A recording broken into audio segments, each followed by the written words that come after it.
l'impact du télétravail sur les déplacements professionnels. Joanne Dreyfus, bonjour. Bonjour. Vous êtes associée responsable transport, hospitalité et services chez Deloitte.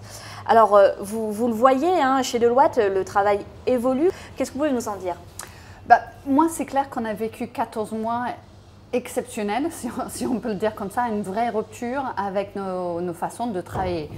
On a sorti une étude récemment qui s'appelle le Millennial Survey et cette étude indique qu'il y a 62% des jeunes, donc génération Y et Z, qui souhaitent quitter les grandes villes pour des questions de stress et gestion de vie, travail et perso, qui souhaitent quitter ces villes et continuer de télétravailler post-Covid. 62, pour moi, c'est énorme le changement. Et là, on est vraiment sur les personnes qui veulent quitter les grandes villes et donc qui vont venir peut-être une fois tous les 2 semaines, une fois par mois sur Paris, sur Lyon, sur Marseille par exemple. Ça va changer d'une façon fondamentale. Ce qui change aussi, c'est avec ces 14 mois qu'on a vécu, on a, si je peux dire, perdu nos repères. On a perdu, à quel moment je dois travailler à la maison, à quel moment je dois être en clientèle, en déplacement. Là, on est en train de définir dans notre jargon le moments that matter, donc les moments pour vraiment expliquer aux collaborateurs. Ça, c'est un moment où il faut être au bureau, travailler en équipe. C'est une question de brainstorming, par exemple. Ou ça, c'est un moment de déplacement professionnel.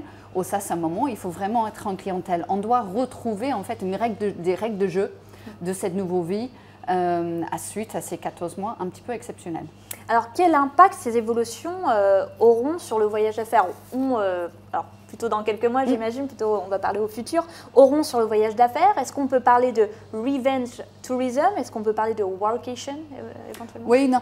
Là, pour moi, l'effet sur les déplacements professionnels, je pense qu'il est intéressant de splitter entre le court terme, allez hop, les prochaines 2-3 ans, et plus long terme.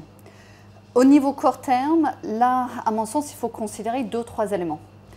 Un, est-ce qu'on a envie de bouger?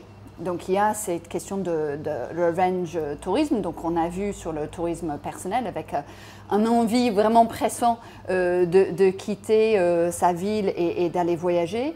Oui, je pense au niveau des placements professionnels, on a la même chose. Depuis 14 mois, on a eu des réunions, des conférences annulées sans cesse. Donc, l'agenda il est assez chargé actuellement en mois de septembre avec une reprise qui est prévue.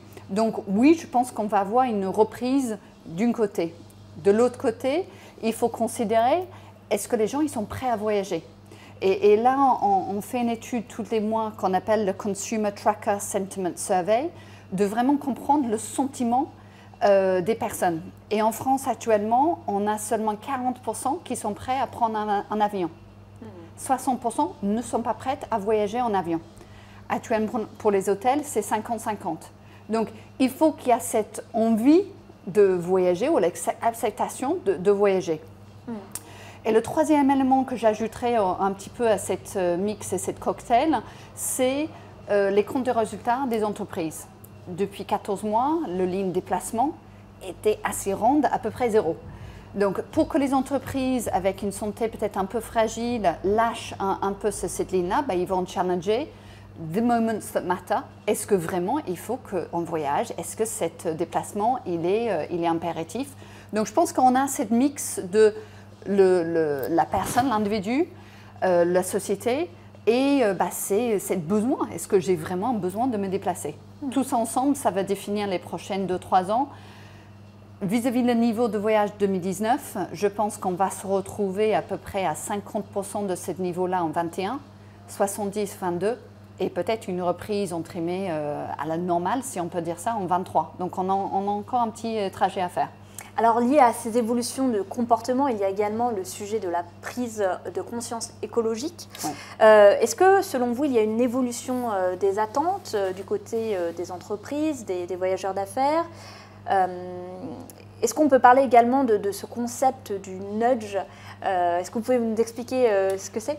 Oui, donc là, c'est clair pourquoi je voulais expliquer un peu le court terme et le long terme. Je pense que la partie climat va bien sûr impacter le court terme, mais aussi beaucoup plus sur le long terme. Donc là, il y a aussi plusieurs éléments à prendre en considération. Oui, il y a ce besoin de voyager. Est-ce qu'on va arrêter de voyager? Non. on ne va pas aller à voyage zéro. Là, c'est hors des questions.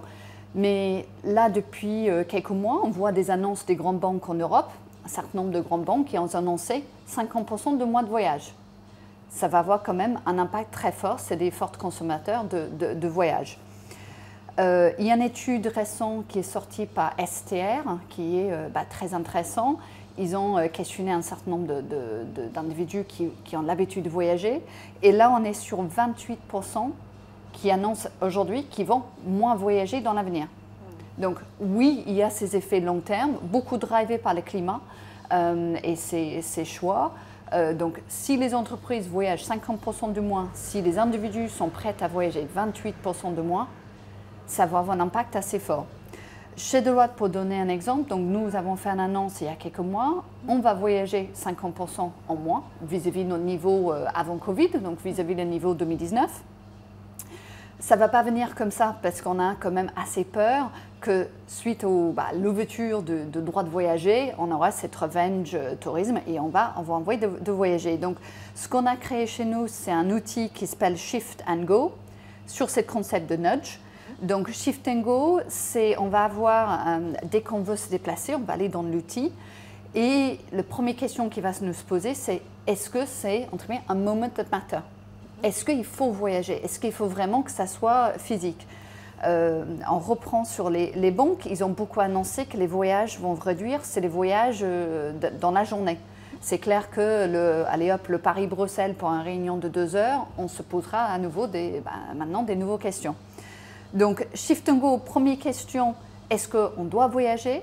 Et deuxième, si on dit, oui, là on a vraiment un moment that matters, il faut voyager. L'outil nous montre l'impact carbone de nos choix de voyage. Donc, un Paris-Nantes, par exemple, il va expliquer en prenant le train, c'est X, en prenant l'avion, c'est Y, et éventuellement la voiture. On n'est pas encore sur un vélo pour aller à Nantes, mais la voiture, ça explique l'impact. Tout ça, c'est pour qu'au moment qu'on on fait notre choix, on est informé de l'impact sur l'environnement. Sur cet outil, on va peut-être aussi ajouter des budgets carbone individuels, parce que c'est vraiment, je pense qu'à un niveau individuel qu'on va voir le changement.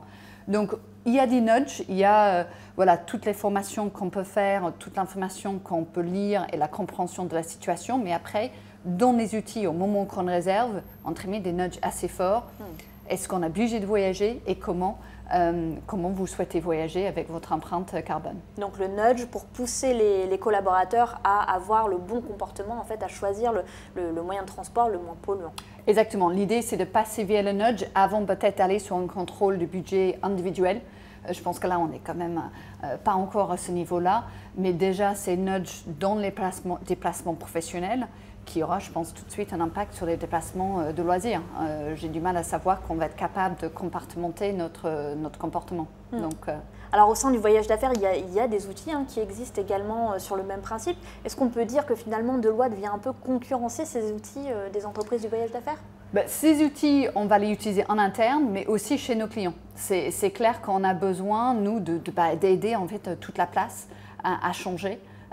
Avec ces annonces de banque, comme les annonces chez nous, il y a énormément de personnes qui souhaitent changer leur façon de voyager. Encore, ce ne sera pas voyage zéro, ce sera voyage différemment. Je pense qu'on sera sur des voyages plus longs, donc ces allers-retours dans la journée, ce sera plus rare. Des journées plus longues, et pour l'industrie, c'est quand même assez positif. Quand on arrive dans un hôtel pour 2-3 nuits, c'est plus rentable pour l'hôtel que les voyages d'une seule nuit. Donc il y a aussi un côté positif. Donc la réponse est oui. Merci Joanne Dreyfus. Merci beaucoup.